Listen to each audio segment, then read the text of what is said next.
Bonjour à toutes et à tous, bienvenue dans Précurseur, un format Bouap Média. Aujourd'hui, on est très content une nouvelle fois de se retrouver dans un lieu incroyable qui nous accueille toujours magnifiquement bien, de Sneakers Café, merci à eux évidemment. Précurseur, c'est un format qui revient sur ceux et celles qui font et qui ont fait le hip-hop en Belgique. Aujourd'hui, on reçoit quelqu'un de très important pour nous. C'est une femme maintenant très activiste dans le hip-hop belge. C'est Amouna.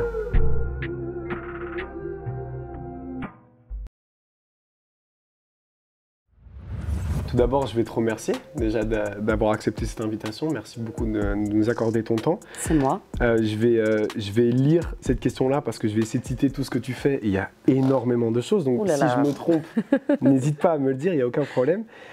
Donc pour ceux qui ne connaissent pas, tu es fondatrice de Shine Prod, une structure d'événementiel, développement et management d'artistes. Tu as également créé les My Controllers, qui sont des concerts qui permettent à des jeunes artistes bruxellois et bruxelloises un tremplin. Voilà, un tremplin pour le live. Tu es aussi créatrice de What's Up Bruxelles Festival, un festival consacré à la culture hip-hop en Belgique, et à Bruxelles précisément. Et tu es aussi membre de la commission de musique actuelle à Bruxelles.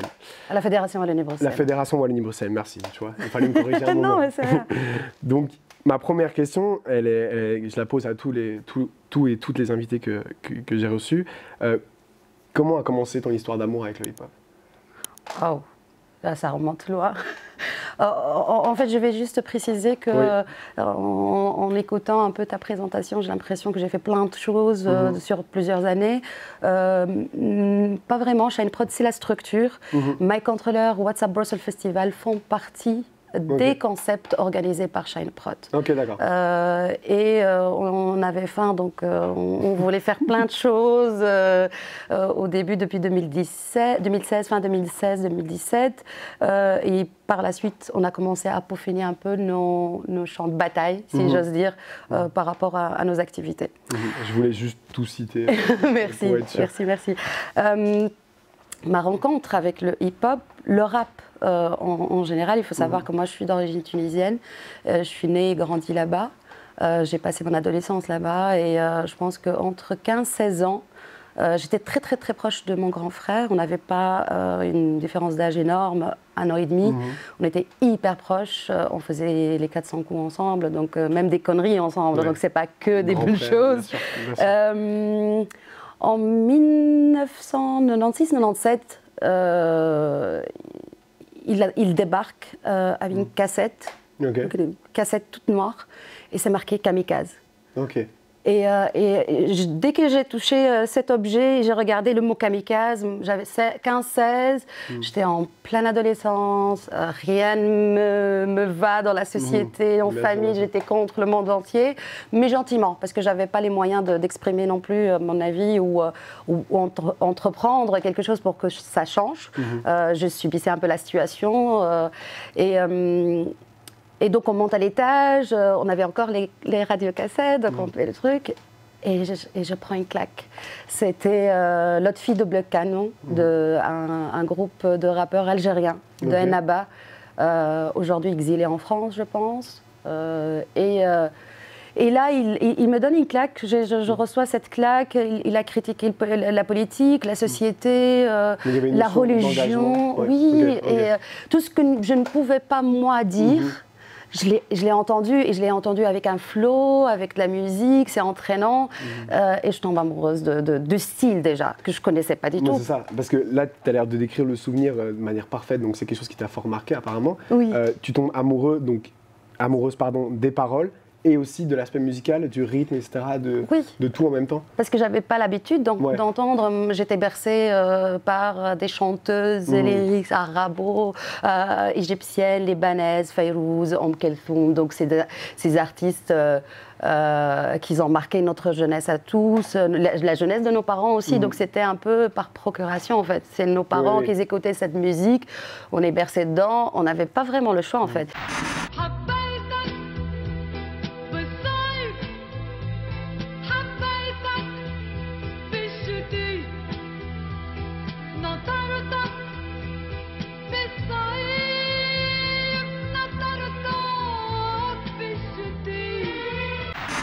si on voulait aller à la rencontre de quelque chose, ça doit être un travail personnel. Donc on devait faire cette démarche-là. Et donc moi, c'était du pain béni. Donc mon frère qui me tend cette cassette et j'entends ça, ça change complètement. C'est un autre style, c'est piquant, il y a quelques petits gros mots là pour épicer le truc et le rythme hyper entraînant. Et c'est comme ça que je rencontre le rap, sachant la réalité du pays. Donc ma mère est algérienne d'origine, mon père tunisien. Je suis née, grandie dans un pays africain, arabo-musulman. Plein de sujets qui me révoltaient, mais que je n'avais pas les moyens de faire quoi que ce soit. Ce n'est partir et aller ailleurs pour aller découvrir une autre façon de faire, me reconnaître moi aussi, parce que je savais pertinemment que ce n'était pas le milieu où je vais m'épanouir en fait. Justement, tu parles de ça, tu dis que c'est quelque chose un mouvement contestataire avec des paroles crues qui vont viser, qui vont être engagées et révoltantes. C'est une partie du rap qui te plaît énormément, ça. Pour toi, il y a une notion d'engagement à ce moment-là, c'est ça qui te parle le plus. Oui, jusqu'à il y a quelques années. Oui, parce que ça évolue. Les sujets, les sujets abordés dans un rap il y a une vingtaine d'années, c'est pas le même il y a 5 ans.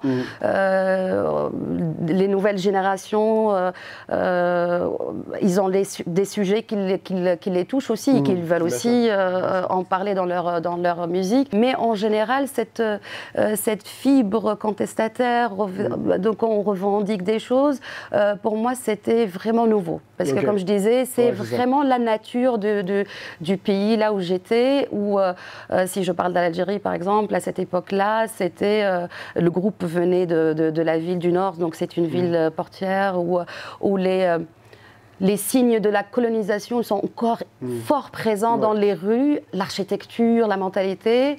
Il y a aussi les décennies noires de la guerre civile en Algérie qui a fort impacté aussi la population.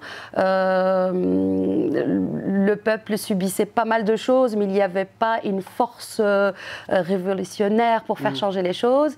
Et quand ça passe par la musique, pour moi, tout est nouveau. Tout est nouveau dans cette façon d'exprimer.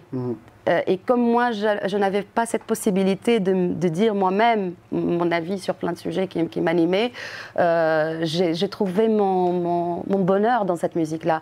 Et je l'ai retrouvé un peu plus tard, quand j'ai décidé de commencer à travailler dans ce milieu-là de la culture des hip-hop en général.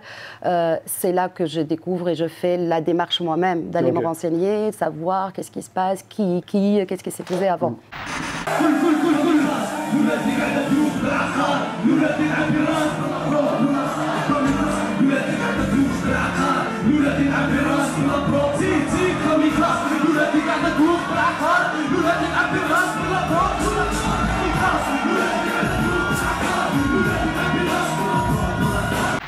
Donc là, tu parles du hip-hop avec une particularité très importante, c'est que le hip-hop en Afrique, qui n'évolue évidemment pas de la même manière en Europe, etc., ou aux États-Unis, c'est quelque chose de totalement différent. Tu parles de contestation, de révolte, etc. Qu'en est-il maintenant du rap? Parce que je sais que c'était très mal vu aussi. Ça, tu l'avais cité dans une interview aussi. C'est quelque chose de mal vu à l'époque. Oui, on pouvait rentrer en prison pour ça. Hein. Exactement. Qu'en est-il aujourd'hui en Afrique, peut-être en Tunisie ou autre part? Je vais parler de ce que je sais. Bien sûr. Donc il faut savoir que j'ai découvert qu'il y avait tout un mouvement de rap hip-hop en Tunisie et qu'il existait déjà dans les années 80, 90, 2000 et ça continuait en fait avec la Révolution. Donc il y a quelques années maintenant où j'avais l'impression qu'il n'y avait plus de censure, tout en ballot, voilà la Révolution, donc le pouvoir tombe, le pouvoir en place tombe, une nouvelle ère qui commence pour la Tunisie et c'est là que je commençais à découvrir des artistes. Bien sûr que je suis connectée, je serai toujours connectée à vie, donc à mon pays d'origine.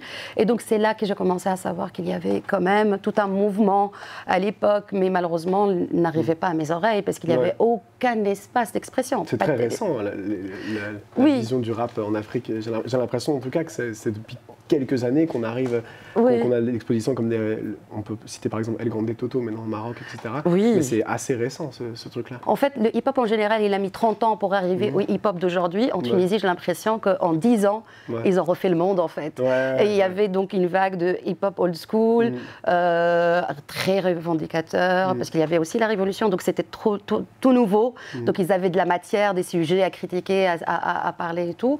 Et là, ça fait quelques années que j'arrive à reconnaître la fibre ou la patte des Tunisiens, des rappeurs. Elle est typique. Donc j'arrive à la reconnaître. Mais ce sont des approches très modernes, par exemple.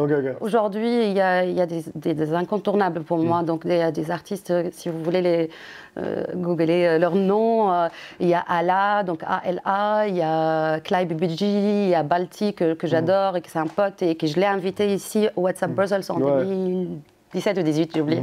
Il y a vraiment une belle brochette d'artistes que j'aime. Est-ce que tu fais du rap? Est-ce que tu essayes quelque chose dans une branche du hip-hop en général? Si c'est pas du rap, peut-être du dessin, de la danse, je sais pas du tout. J'ai 2 pieds gauches. J'ai pas du tout le rythme de la peau.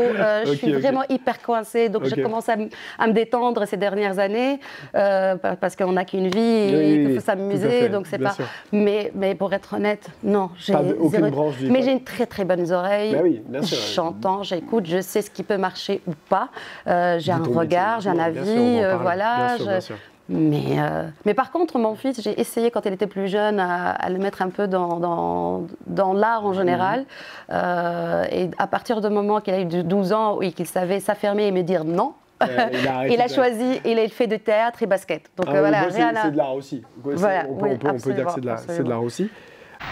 Je m'appelle Amouna, je suis fondatrice de Shine Prod, project manager également dans la structure et membre de la commission de musique actuelle à la Fédération Wallonie-Bruxelles. Ça, c'est ma présentation professionnelle. Je suis plus que ça, bien sûr, dans la vraie vie. Je suis maman, je suis une femme, citoyenne. On va maintenant revenir à ta carrière. Quel a été ton parcours dans ce métier? Alors, je sais qu'il est très long. Mais comment tu as commencé en fait dans tous les métiers que tu fais aujourd'hui, puisque tu en fais plusieurs presque, comment ça a commencé? Ça date de 2008 quand j'ai eu mon fils et j'avais vraiment envie de passer plus de temps avec lui. J'avais un job alimentaire dans une société de marketing très classique, un job de 9 à 17. Tu n'évolues pas et ton salaire ne bouge pas d'un cent. Donc voilà. Et il y avait plein d'éléments comme ça qui m'ont dit, allez, prends le temps, prends une année, profite de ton enfant et réfléchis ce que tu veux faire parce que j'avais envie de faire quelque chose. Tu as voulu bouger en fait, tu pouvais plus. Oui, je voulais me réveiller le matin. Pour faire quelque chose qui m'animait. Et c'est là où j'ai pris une année, j'ai réfléchi et je me suis dit, je vais mettre mes compétences qui sont dans le domaine du marketing, de la promotion, donc quelque chose que j'aime, la musique. Quel genre de musique? Ça ne sera pas du jazz, c'est du hip-hop. Donc voilà. Et j'ai commencé les premières années, bien sûr, je suis autodidacte, donc je ne connaissais pas vraiment le milieu. Je découvre, il y a des attachés de presse, il y a des chargés prod, il y a des managers, le producteur, l'artiste, le beatmaker, le graphiste. Et c'est nouveau pour moi. Donc je devais comprendre un peu le métier. Et après, je devais aussi connaître un peu l'historique du milieu que j'ai choisi. Donc le hip-hop, c'est comme ça que je commence à aller à la rencontre des gens qui ont fait de cette culture ce qu'elle est aujourd'hui. Première rencontre avec Accro, Phil One, Badi, Gandhi. Petit à petit, je regarde aussi côté les voisins, ce qui se passe. Je rencontre Mokobe, Youssoufa, plein d'autres artistes. Et voilà, je commence à me cultiver un peu par rapport à cette culture-là parce que je n'ai pas grandi dedans, donc c'était tout nouveau pour moi. Mais même si tu touches à beaucoup de choses dans beaucoup de domaines, il y a quelque chose qui revient quand même très souvent dans tout ce que tu fais. J'ai l'impression que c'est l'entraide en fait. J'ai l'impression que tu es dans l'aide, tu veux aider les artistes à se structurer, les artistes à être encadrés, mieux encadrés que ce qu'ils étaient en tout cas. Et je trouve ça assez fou. Est-ce que c'est très important pour toi en fait? Est-ce que quand toi tu arrives toute seule dans un truc énorme, On m'a aidé. Maintenant, oui, mais c'est ça, bien sûr. Voilà, justement. Est-ce que tu as besoin de transmettre ce qu'on t'a transmis au niveau de l'entraide et justement aider des jeunes artistes? Je considère que oui, l'entraide elle est primordiale, fédérer les efforts, travailler ensemble, c'est comme ça qu'on peut aller très très très loin. Quand j'ai commencé à fréquenter le milieu, c'est pas qu'on m'a aidé, on m'a juste ouvert la porte, on m'a juste transmis ce qui se faisait, les règles et tout, et c'était pour moi, c'est ma formation en fait, j'ai pas suivi des cours pour le faire, mais ça m'a beaucoup aidé pour mon démarrage. Et même par la suite, dans la façon comment je travaille avec Shine Prod, c'est basé sur l'entraide. Donc l'équipe, les gens qui sont passés par le concept, ils sont nombreux et à chaque fois, chaque personne, il a laissé une empreinte, quelque chose, une valeur ajoutée dans le concept. Sachant qu'un des concepts, par exemple, My Controller, que tu citais tout à l'heure, à l'origine, c'était une de mes stagiaires. Qu'elle devait présenter un projet de fin d'études. Je kiffe le projet et je lui donne un budget. Je lui dis, est-ce que tu peux le réaliser? Ouais. Et c'est comme ça. Je ne savais même pas qu'on allait continuer jusqu'à aujourd'hui. C'était vraiment une expérience. Et je veux garder cette façon de faire. Parce que ça me donne une liberté aussi de ramener quelque chose de différent. Il faut aller innover, chercher quelque chose de plus, attirer plus de public. Pas plus de public n'importe comment, mais un public visé, ciblé. Oui, c'est quelque chose que j'accorde beaucoup d'importance à cette façon de faire. Je dis souvent à mes équipes, il faut être là où on ne nous attend pas en fait. Un concert hip-hop, on imagine que ça doit être dans une cave, donc je parle d'il y a quelques années, machin, un truc underground, nanana. Ben non, j'ai fait des conférences à l'hôtel de ville, dans la salle gothique. C'est pas quelque chose de, voilà, parce qu'il faut le faire. Non, c'est juste pour... mettre le rap là où il n'est pas forcément attendu. Forcément, et toucher d'autres personnes. Donc c'est comme ça qu'on peut avancer et améliorer les choses. Comme on l'a dit, tu fais aussi partie d'une commission. Du coup, c'est la commission Fédération Wallonie-Bruxelles. Musique actuelle Fédération Wallonie-Bruxelles. Je vais y arriver, pardon. Oui, c'est les institutions, ça, hyper carré. Il faut bien le dire. Tu peux nous expliquer ton rôle dans cette commission? Je suis membre de la commission, donc il y a maintenant il y a 3 ans, donc c'est la 3e année. Il y avait un appel candidature publique pour renouveler la commission qui était déjà là depuis quelques années. Le rôle de la fédération, donc il y a une enveloppe d'aide à la culture, aide aux artistes, aux événements, festivals, encadrement, presse. Donc il y a plusieurs portails comme ça, plusieurs enveloppes. Et la ministre de la Culture, elle avait besoin d'une cellule d'experts ou des gens du milieu qui sont actifs et actives dans le milieu du hip-hop et de la culture en général pour juger un peu la pertinence des projets, pour que la fédération soit donc, le petit plus pour réaliser. Ce sont des gens qui ont été renouvelés? C'est ça que tu me disais? Oui, donc c'est des mandats de 3 ans, renouvelables 3 fois. Et la dernière, c'était depuis 9 ans, 10 ans qu'ils étaient là. Quoi. Donc, il fallait rafraîchir la chose aussi, parce que c'est forcément des personnes plus âgées aussi qui ont bien connu. Entre autres. Ouais. Et pas de parité non plus. Oui, ah ok, d'accord. Il n'y a pas beaucoup de nanas non plus. Mais c'est comme ça. Ça va mieux maintenant? Un peu mieux, oui, absolument. Et je découvre aussi d'autres... parce que c'est musique actuelle, donc il n'y a pas que le rap. Il y a plein d'autres genres dedans. Rap, ça nous ouvre un peu aussi les oreilles, les yeux, la mentalité. Quand je suis arrivée à la commission, donc j'étais en mode vénère, quoi. Il n'y a pas assez d'artistes hip-hop, et il y a pas... Et je découvre une autre réalité. On reçoit dans les 200 dossiers de jeunes publics, jazz, musique contemporaine, du hip-hop, de la pop. Il y a plein de trucs et de genres. Et donc la réalité, elle est autre. Et donc petit à petit, j'essaye juste d'être neutre, d'essayer de donner mon avis sur base de projets réellement, la pertinence du projet, pour qu'il y ait aussi une diversité de ce qu'on propose à la commission. Et donc mon rôle, c'est écouter les 200 de propositions. Dans les dossiers, il y a aussi l'aspect financier, distribution, encadrement. Il y a plein de critères qu'il faut prendre en compte. C'est pas une tâche facile, je la prends très au sérieux. C'est ça que j'allais dire aussi, ça ne doit pas être très simple d'avoir le truc de je peux refuser ce truc-là et garder ce truc-là? Les premiers refus, qui est normal, qui est logique, j'étais mal. Les premiers refus, j'étais mal. J'étais mal, mais rapidement, quand tu vas autour de la table, on est 13 membres. Et sur les 13, il n'y a qu'une seule personne ou deux qui étaient sensibles au dossier. Tu dis non, il y a notre regard, croiser les regards pour bien juger un dossier. De toute façon, ça doit exister. C'est quelque chose qui doit exister et qui est très important. Le refus fait partie de ces choses-là aussi. Et je pense qu'il faut penser évidemment aux personnes que tu as aidées, au lieu de penser... Absolument.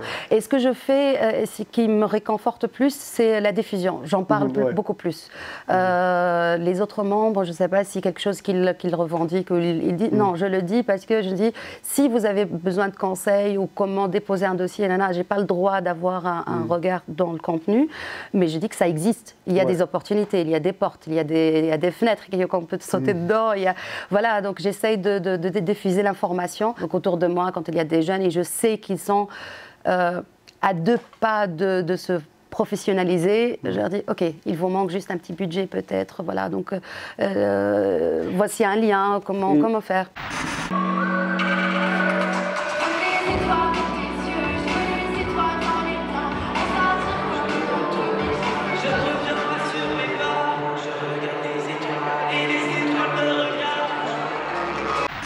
Là, dans ce qu'on parle, etc., donc je reviens avec l'entraide, etc., mais il y a surtout un truc de structure, en fait. Est-ce que tu considères que, on va un peu se comparer, est-ce que quand tu vois les gros labels en France ou dans d'autres pays francophones, ou par exemple aux États-Unis évidemment, est-ce que tu considères qu'on est un peu en retard, nous, par rapport à la structure d'un artiste, par rapport à l'accompagnement d'un artiste, ou c'est quelque chose qui est en train de bouger? Comment tu vois ça, d'un œil positif, négatif? Est-ce qu'il faut changer beaucoup de choses? Je ne parlerai pas de retard. Chacun son rythme. Les réalités de la France, les États-Unis, ce n'est pas les réalités de la Belgique. Et on est d'accord que le rap et le hip-hop en Belgique, il a une patte complètement différente. Il est reconnaissable vraiment. Certes, les artistes belges, ils ont commencé à avoir de la confiance quand des Stromae, des Damso, ils ont commencé, Hamza et j'en passe, ils ont commencé à être reconnus à l'international et surtout validés par la France. Parce qu'on avait besoin de ça en fait. C'était très triste à dire, mais il fallait que les Français nous aiment pour que les choses... C'est comme ça. Oui, bien sûr. C'est comme ça. Il ne faut pas cracher dessus non plus. Donc, on ne doit pas non plus oublier les réalités de terrain. On est un petit pays, même le talent il est énorme. Les moyens de diffusion ils sont limités. On n'a pas beaucoup de médias, pas de médias spécialisés non plus. Les labels français ils sont disponibles aussi en Belgique. On peut parler de certains qui sont ici, mais c'est pas la même charge de travail ou ouverture d'esprit d'aller dénicher de nouveaux talents. C'est plus une fenêtre, un bureau pour faire le suivi du travail. Mais petit à petit, il dépasse et il néglige un tout petit peu le job premier d'un label, d'aller dénicher de nouveaux talents, miser sur eux pour les emmener... Et les structurer, justement. Voilà. Par rapport aux artistes qui structurent ou pas ici en Belgique, je trouve qu'il y a un bon potentiel, ça commence. C'est pas encore rentré dans les mœurs d'avoir une équipe autour de soi, mais je suis ravie et contente quand je travaille, parce que moi, mon secteur au jour d'aujourd'hui, c'est plus focalisé sur la nouvelle génération, donc l'émergence. Ceux qui d'ici 1 an ou 2, ils vont être les Damso de demain et les Stromae de demain et Hamza de demain. Et donc, eux, ils ont compris tout l'intérêt d'avoir une équipe derrière soi, parce que... C'est quelque chose de primordial maintenant. L'image est devenue tellement... presque aussi importante que la musique maintenant, surtout dans le hip-hop, c'est des choses primordiales. La direction artistique, la façon, le storytelling. On n'est pas des puristes, on aime cette culture-là, mais à un certain moment, il faut l'emmener le plus loin possible et avec pour un public plus large. Et donc, il faut utiliser les moyens actuels de communication, de façon de présenter les projets. Donc, s'entourer par un producteur, un manager, un booker, attaché de presse, graphiste, il le faut. Tu disais, c'est toute une équipe. Il le faut. Donc tu montes Shine Prod. On est en quelle année là quand tu Fin 2016. Ok, fin 2016. Tu as travaillé avec des artistes confirmés avant. Ouais. Comment tu fais ça toute seule avec des artistes confirmés? J'imagine pas la vie que tu avais à ce moment-là. Ça doit être quand même très difficile parce que tu montes Shine Prod qui est une structure où plusieurs personnes y sont maintenant, mais avant, tu es toute seule. Qu'est-ce que tu fais à ce moment-là?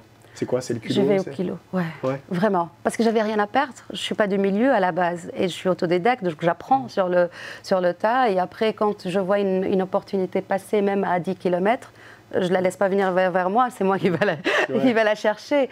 Et donc, quand j'ai commencé à être aussi indépendante complémentaire, donc je travaille un peu sur le côté pour pouvoir aussi venir aux besoins de mon fils et mener ma vie privée. Donc, des artistes belges m'ont ouvert aussi la porte. J'ai rencontré Stromae pour la première fois via Badi. Donc voilà, il y a des connexions comme ça. Et après, moi, dès qu'on m'ouvre une petite porte comme ça, j'y rentre et j'y reste et j'en fais quelque chose. Tu considères le culot comme primordial pour ce genre de métier? Il en faut pour n'importe quel domaine, je trouve, et ça fait partie de la personnalité. Je comprends que certaines personnes ont du mal, par exemple, à aller... oui, on parlait de ça en dehors des caméras. Mais parfois, il le faut. Il le faut, on n'a qu'une seule vie et on sait pourquoi on le fait. On a nos objectifs. Si on attend à chaque fois qu'on toque sur notre porte pour avoir des... Ça ne marchera pas, on peut attendre toute une vie. Il faut aller chercher des collaborations, c'est pour ça que je parlais tout à l'heure de l'entraide et fédérer un peu les efforts. Et il faut y aller, quoi. Donc moi, la première fois qu'une institution prestigieuse est venue vers moi pour un concept qui est né dans un parc, dans une petite cabane à Simonis. Je parle de My Controller et le Bota qui sont venus me voir pour essayer le concept chez eux. C'est gratifiant, mais après je me dis, j'ai fait le boulot pour. Et le boulot c'était quoi? C'est la qualité de ce que j'avançais comme musique, le cadre professionnel hyper carré. Je pousse ces artistes à monter leur niveau au niveau encadrement et donc tout le reste. Et donc voilà, il faut... L'opportunité est dingue, mais tu as taffé pour cette opportunité. Mais ça doit nous motiver en fait, ça doit être notre moteur en fait. On fait pas les choses entre nous, pour nous. Donc on organise des événements, on travaille dans ce milieu-là qui nous passionne tant. C'est pour l'emmener le plus loin possible. Et seul, on n'y arrivera pas. Parce que malheureusement, on ne dispose pas des mêmes moyens. Et encore une fois, ça c'est l'injustice et l'inégalité de la vie en général. Ce n'est pas uniquement pour la culture. On a besoin de l'expertise des autres, les moyens financiers des autres, parfois, le public des autres. Et on croise un peu, on essaie de croiser un peu les efforts. C'est comme ça qu'on peut évoluer. Donc je savais pertinemment, donc je croyais énormément dans ce que je faisais. Mais j'avais besoin aussi des collaborations comme la Madeleine, le Bota, le Beaux-Arts aussi à un certain moment, le BME, la ville de Bruxelles. Donc là, des institutions qui ont les moyens de mener à bien un projet. Et voilà, donc, mais dans les collabs, j'aime bien quand on me regarde dans les yeux. Donc c'est égal à égal. Donc voilà, peut-être que j'ai pas les moyens pour mettre en place un truc, mais j'ai la matière, j'ai les idées aussi. Voilà, les idées, tout le reste, quoi. Voilà.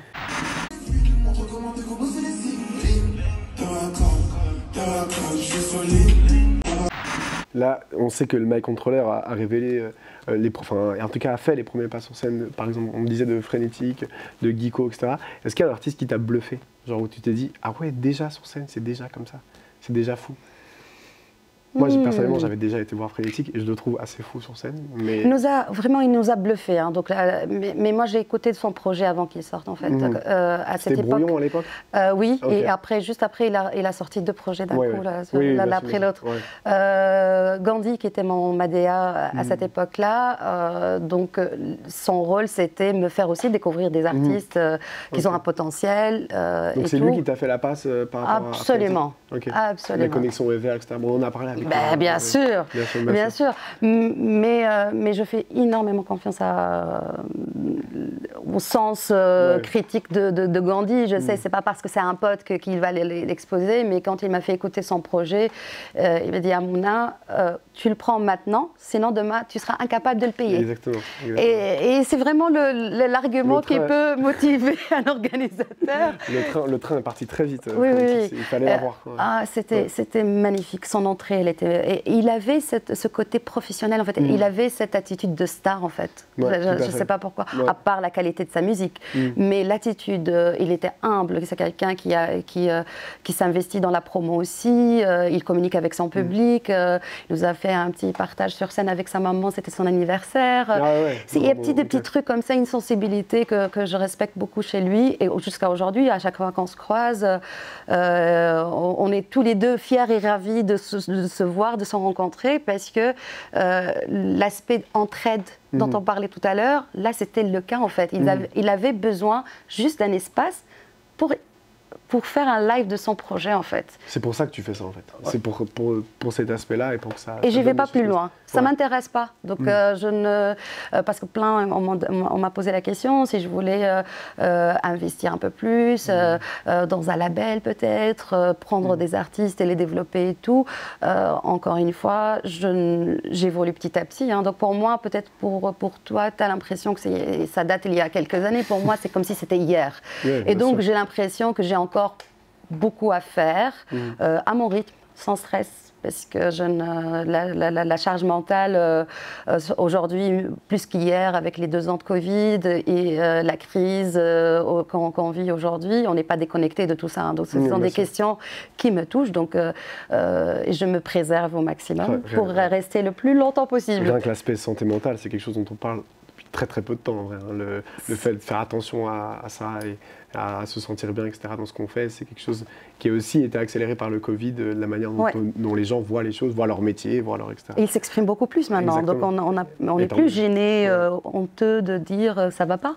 Quand ça va pas, ça va pas. Tout à fait. Et un artiste, il n'est pas déconnecté non plus, c'est pas... D'où l'encadrement, la structure qui doit être là, évidemment, pour l'artiste aussi, parce que c'est pas évidemment, ça a l'air très chouette d'être un artiste et d'être connu, etc.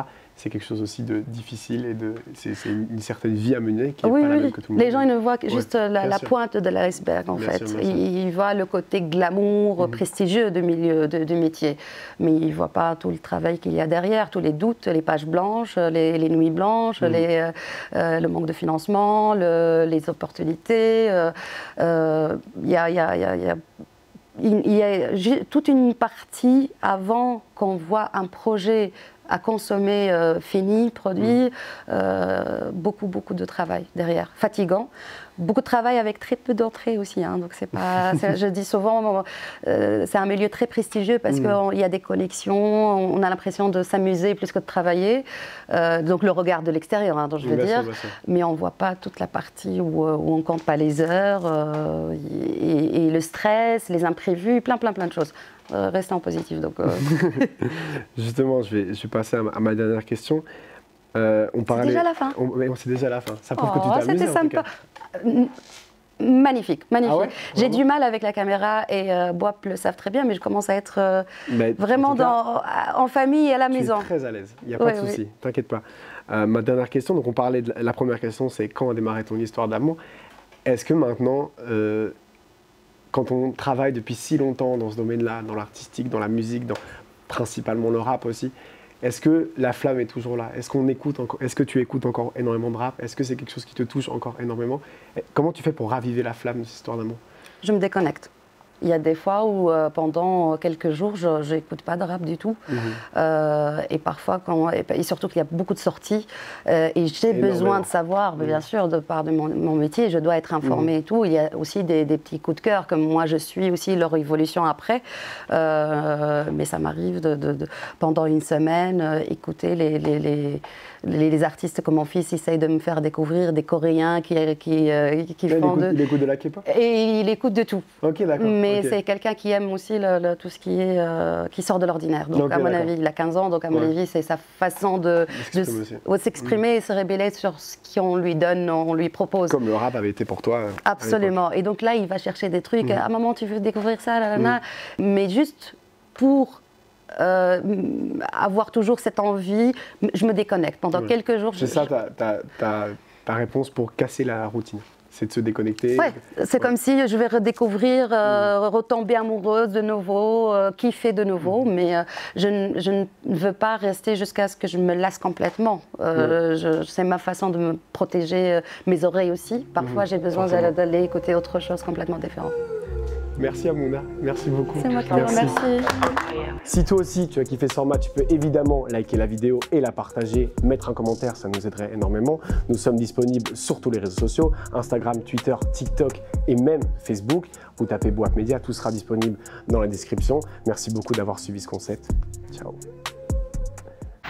C'est toujours la ligne éditoriale تاعنا حنا. On fait de la musique engagée, donc on essaie de défendre une cause. La cause, là, شفنا باللي les gens ils étaient trop opprimés في البلاد. Les artistes, يعني ceux qui s'expriment au nom de la liberté d'expression, ils sont opprimés, ils sont boycottés, ما يفوتوهمش, ما ينحيوا لهم les marchés, يعطيو les sponsors اللي يمشيو معاهم. Donc les journalistes pareil, les télés pareil. Donc on était obligé de faire un morceau dans ce sens-là, voilà, en général, pour dire aux gens باللي اي انسان يديفوندي اون كوز, ça veut pas dire يكره بلادو, ça veut pas dire ما يحبش بلادو, au contraire, c'est par amour للجزائر وباش تطلع الجزائر وباش البلاد تاعنا تطلع كو حنا قاعدين نديرو في الحوايج هذه.